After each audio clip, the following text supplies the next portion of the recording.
રાજ્યમાં ભર ઉનાળે ચોમાસા જેવી સ્થિતિ ઊભી થઈ છે અને 5 દિવસ કમોસમી વરસાદની આગાહી કરવામાં આવી છે ત્યારે વિન્ડી એપ્લિકેશનના માધ્યમથી સમજવાનો પ્રયત્ન કરવો છે કે કેવો વરસાદ રહેવાનો છે અને કમોસમી વરસાદને કારણે કયા વિસ્તારો એ ખાસ તો પ્રભાવિત રહેવાના છે।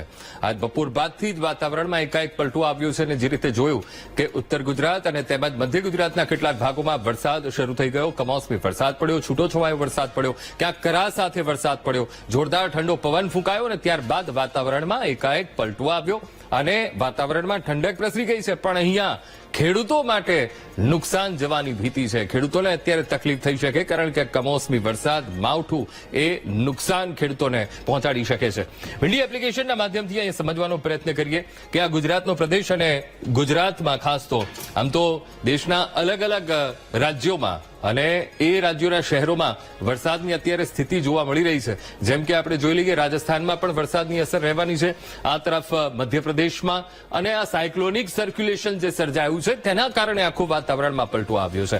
હવે વાત કરીશું ગુજરાતની, ગુજરાતમાં કેવું છે અને અત્યારની જે 5 વાગ્યા પછીની જે સ્થિતિ છે અને એ જે બતાવે છે કે એક તો સરહદના જે ઉત્તર ગુજરાતની અડીને આવેલા જે સરહદીય વિસ્તારો છે ત્યાં પણ જોરદાર વરસાદ બતાવી રહ્યા છે અને સાથે સાથે મધ્ય ગુજરાત અને દક્ષિણ ગુજરાતના કેટલાક ભાગોમાં પણ વરસાદ અત્યારે એ કમોસમી વરસાદ એ પડી રહ્યો છે એવું અત્યારે મેપના વિન્ડી એપ્લિકેશનના માધ્યમથી સ્પષ્ટ જોઈ શકાય છે।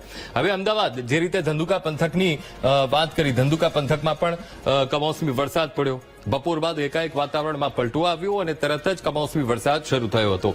તો અમદાવાદ છે ને અમદાવાદના જે આસપાસના વિસ્તારો છે, ગ્રામ્ય વિસ્તારો છે, તાલુકાઓ છે, ત્યાં વરસાદની આગાહી કરવામાં આવી છે, ત્યાં પણ વરસાદ રહેશે। આ તરફ સુરેન્દ્રનગરના આસપાસના પ્રદેશો, ગ્રામ્ય વિસ્તારો, ત્યાં પણ કમોસમી વરસાદ રહેશે। અને સાથે જ મોરબીની વાત કરીએ, મોરબીમાં પણ આસપાસ ગ્રામ્ય વિસ્તારોમાં કમોસમી વરસાદ રહેશે અને કોસ્ટલ જે જામનગર કોસ્ટલ એરિયા છે, જામનગરને લઈ અડીને આવેલા જામનગર જિલ્લાની વાત કરીએ તો ત્યાં પણ એક આ કમોસમી વરસાદ સાયક્લોનિક સર્ક્યુલેશનની અસર હેઠળ આ કમોસમી વરસાદ પડી શકે છે। આ તરફ જૂનાગઢની વાત કરીએ તો જૂનાગઢના આસપાસના ગ્રામ્ય વિસ્તારોમાં પણ વરસાદ, શહેરમાં પણ એ ઝાપટું પડી શકે।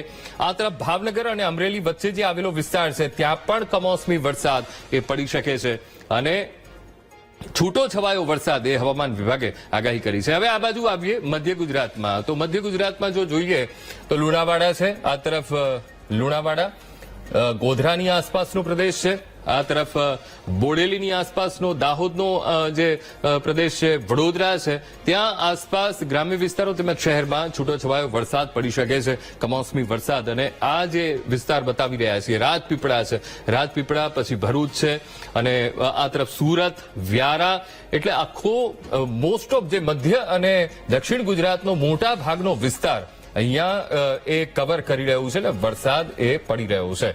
તો આ ઢેક વ્યારા સુધી, વલસાડ, આ તરફ સિલવાસ, આહવા, ત્યાં સુધી આ કમોસમી વરસાદની આગાહી કરવામાં આવી છે અને એ અત્યારની સિચ્યુએશન પ્રમાણે આ બતાવી રહ્યું છે કે પુષ્કળ વરસાદ રહેશે। હવે થોડાક આગળ વધીએ તો પરિસ્થિતિ કેવી, હવે જેમ જેમ આગળ દિવસ વધતો જશે તેમ તેમ આ જે પરિસ્થિતિ આપણને બદલાતી જોવા મળશે। અહીંયા સ્પષ્ટ રીતે જોઈ શકાય છે કે આ તરફ કચ્છનો જે ભાગ છે ત્યાં હેવી રેન, હેવી માવઠું પડી શકે છે કારણ કે આખું સાયક્લોનિક સર્ક્યુલેશન અહીંયા બનતું જોવા મળી રહ્યું છે કે જે લખપત, ખાવડા, રાપર, ગાંધીધામ, માંડવી, આખો જે કચ્છનો વિસ્તાર છે એ અહીંયા આવરી લીધો છે। એટલે અહીંયા એ જોરદાર વરસાદ પડશે તેવી આગાહી હવામાન વિભાગે કરી છે અને વિન્ડી એપ્લિકેશનના માધ્યમથી પણ સ્પષ્ટ જોઈ શકાય છે। આ તરફ મધ્ય ગુજરાતમાં થોડો છૂટો છવાયો વરસાદ રહેશે, અમદાવાદ છે, આ તરફ ખંભાત, વડોદરા, એ ત્યાં આજે 9 વાગ્યાની પરિસ્થિતિ આપણે જોઈ રહ્યા છીએ, 9 વાગ્યાની પરિસ્થિતિ પ્રમાણે છૂટો છવાયો વરસાદ રહેશે। અને ત્યારબાદ હવે આવતીકાલની જો વાત કરીએ, આવતીકાલે લગભગ 4 વાગ્યાની નહીં પણ આપણે થોડાક આગળ 5 વાગ્યામાં જઈએ તો અહીંયા થોડુંક જો વાતાવરણ બદલતું જોવા મળશે અને પણ ખાસ કરીને 9 વાગ્યાની આવતીકાલે સવારે 9 વાગ્યાનું એક સર્ક્યુલેશન અહીંયા બની રહ્યું છે। મોરબી છે, સુરેન્દ્રનગર છે, વિરમગામ છે, આ તરફ રાધનપુર, રાપર, ગાંધીધામ, કચ્છનો પણ અમુક પ્રદેશ આવી ગયો, એ જે આખો આ એરિયા છે અને લગભગ જામનગર, રાજકોટ, ચોટીલા, સુરેન્દ્રનગર, એટલે સૌરાષ્ટ્રનો પણ કેટલોક ભાગ, કચ્છનો પણ કેટલોક ભાગ, મધ્ય ગુજરાતનો પણ કેટલોક ભાગ એ આવરી લેતો આ સર્ક્યુલેશન એક અહીંયા આપણને બનતું સવારે 9 વાગે આવતીકાલે એ પરિસ્થિતિ જોવા મળી રહી છે। અને એ વખતે લગભગ એ છૂટો છવાયો વરસાદ આ વિસ્તારોમાં રહેશે. ગાજવીજ સાથે વરસાદ પડી શકે છે. થોડા આગળ વધીએ અને સાંજના 4 વાગ્યાની પરિસ્થિતિ જોઈએ. આવતીકાલે સાંજે 4 વાગે થોડુંક અહીંયા આપણને હેવી રેન એ મેપમાં બતાવી રહ્યું છે કે ભાઈ ઉત્તર ગુજરાત છે, ઉત્તર ગુજરાતના પ્રદેશો ઉપર પણ રહેશે, સાથે સાથે મધ્ય ગુજરાતમાં પણ હેવી રેન એ રહેવાની શક્યતા છે. આ તરફ અમદાવાદનો જે અમદાવાદ જિલ્લા શહેર તેમજ ગ્રામ્ય વિસ્તારોમાં પણ વિરમગામ છે. આ તરફ ઉત્તર ગુજરાતમાં મહેસાણાની વાત કરીએ, હિંમતનગરની વાત કરીએ, ખેડબ્રહ્મા છે, પાલનપુર છે, આ તરફ રાધનપુર છે અને સાથે સૌરાષ્ટ્રના કેટલાક પ્રદેશો, સુરેન્દ્રનગર ચોટીલાનો જે આસપાસનો પ્રદેશ છે, બોટાદનો આ પ્રદેશ છે, ત્યાં ભારેથી અતિ ભારે વરસાદ એ વરસી શકે છે, માવઠું ત્યાં પડી શકે છે. હવે આ તરફ દ્વારકા અને પોરબંદરમાં પણ એ છૂટોછવાયો વરસાદ રહેશે અને આ વરસાદ એ માવઠું એ જે સાયક્લોનિક સર્ક્યુલેશન જે સર્જાયું છે તેના કારણે રહેશે. આવતીકાલે સાંજે 4 વાગ્યાની આ પરિસ્થિતિ છે અને લગભગ મધ્ય ગુજરાતનો જે લુણાવાડા સુધી પણ તેનો એ પ્રભાવ રહેશે અને ભારેથી અતિ ભારે વરસાદ એ અહીંયા વરસી શકે છે. હવે 7 તારીખ, લગભગ 7 તારીખ સુધીનું આજે 7 તારીખે કીધું છે, તો 7 તારીખની વાત કરીએ તો 7 તારીખમાં પણ કેટલાક જે ભાગ છે ત્યાં ભારેથી અતિ ભારે વરસાદ પડી શકે છે, ઝાપટા રહેશે.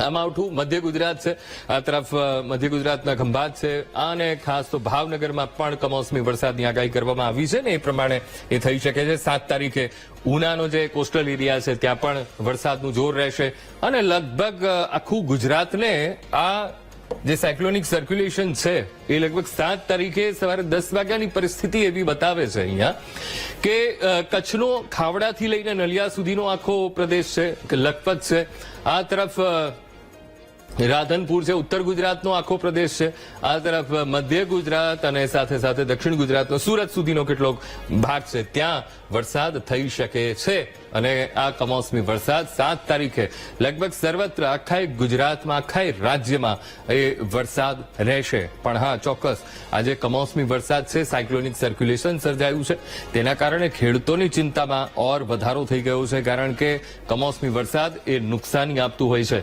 હવે આ જે 7 તારીખની આ 10 વાગ્યાની પરિસ્થિતિ, થોડા આગળ જઈએ, સાંજે 7 વાગે એ આખું જે સાયક્લોનિક સર્ક્યુલેશન છે એ પશ્ચિમ તરફ જતું જોવા મળી રહ્યું છે અને આ તરફ જામનગર, સલાયા, દ્વારકા અને ખાસ તો કચ્છનો જે ભાગ છે, માંડવી, ગાંધીધામ, નલિયા, ભડલી, ખાવડા, આ જે કચ્છનો આખો જે ભાગ છે ત્યાં કમોસમી વરસાદ એ રહેશે. આ 7 વાગ્યાની પરિસ્થિતિ છે એટલે આખો દિવસ તો વરસાદ રહેશે પણ સાંજ પડતા આખું સાયક્લોનિક સર્ક્યુલેશન એ પશ્ચિમ તરફ ફંટાશે અને એ ભાગોમાં એ વરસાદ આપણને જોવા મળશે.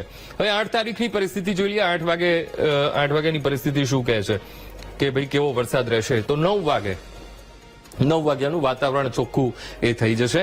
8 તારીખે પરિસ્થિતિ સુધરતી જણાશે. 8 તારીખ સુધીમાં એ આખું સાયક્લોનિક સર્ક્યુલેશન લગભગ એ ત્યાંથી નીકળી જાય છે અને તમે અહીંયા નજર કરશો કે ક્યાંય એ જોવા નથી મળતું ને પરિસ્થિતિ રાબેતા મુજબ તમને થતી જોવા મળશે. એટલે વાતાવરણ પહેલા જેવું જ વ્યવસ્થિત એ બનતું જણાશે અને ત્યારબાદ તાપમાનનો પારો ધીમે ધીમે ઉંચકાય તો પણ નવાય નહીં.